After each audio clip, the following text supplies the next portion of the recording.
According to the research done by the American Children Association, 91% of the kids between 2 and 17, or about 64 million people, are playing video games.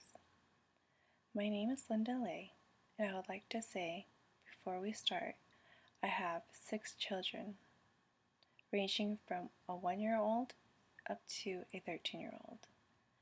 My life experience as a stay-at-home mother for the last 13 years involving the matter at hand has given me much insight. As a stay-at-home mother, I've seen my oldest son come home from school interested and wanting to talk about video games that his friends have mentioned. He consistently and almost obsessively asks for them every Christmas. I've noticed that my oldest son is getting older, that his peers are introducing different influences through these entertainment platforms we call video games. A lot of the content doesn't align with our morals and values at home. It raises a question: does it help to restrict kids from playing violent video games?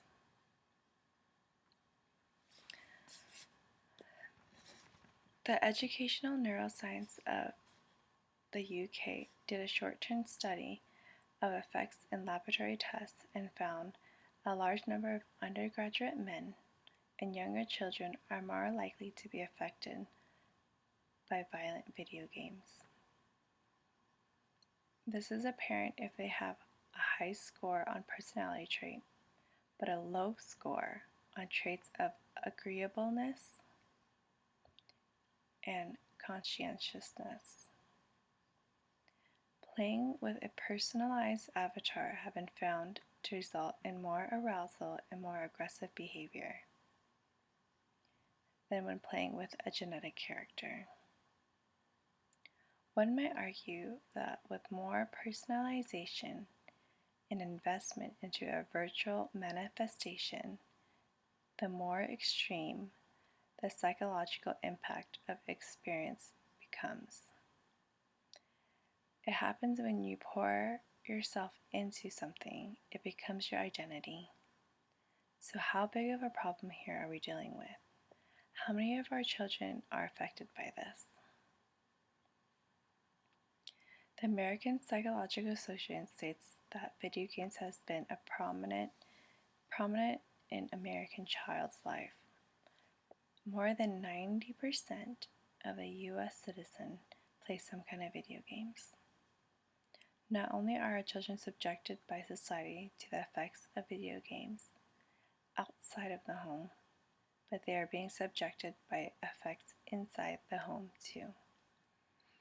We are setting the example and paving the way for interference of these distractions in all of our daily lives.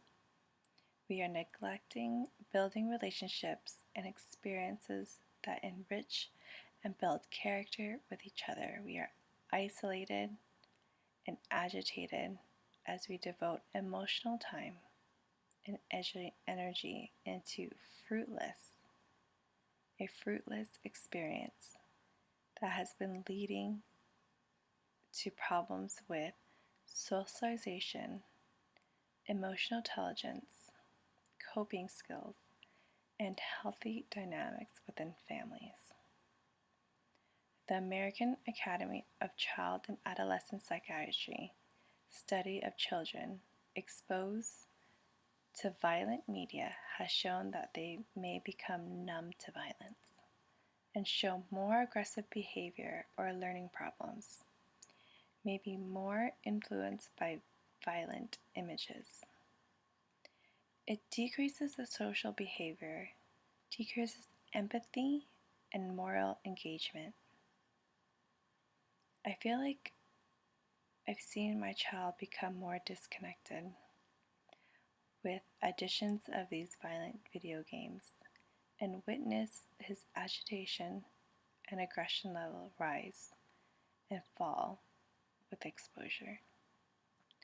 This is no mere coincidence, and it's happening to a great number of our children. Scientists have found a link between violent video game exposure and aggressive behavior. It is stated that the younger the child is, the more easily influenced. I can only hope that my own child's late exposure will lead to less emotional development problems and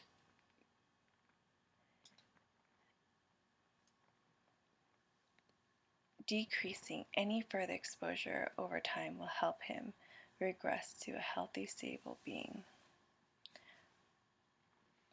I can see what it does to our children and have taken steps to reduce the influence on my child. But what about other children and their children's children? With that in mind, what can we do to help the next generation? Well, the American Psychology Association states that the best medicine is unavoidable technology world is to use common sense media practices. Some of the practices involve reducing and limiting screen time and monitoring content. We should not overreact, and we should use our best judgment. We are to teach our children about technology and healthy online behaviors to help them promote real-life friendships and relationships.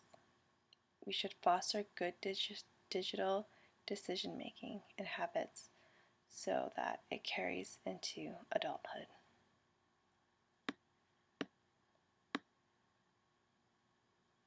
Thank you.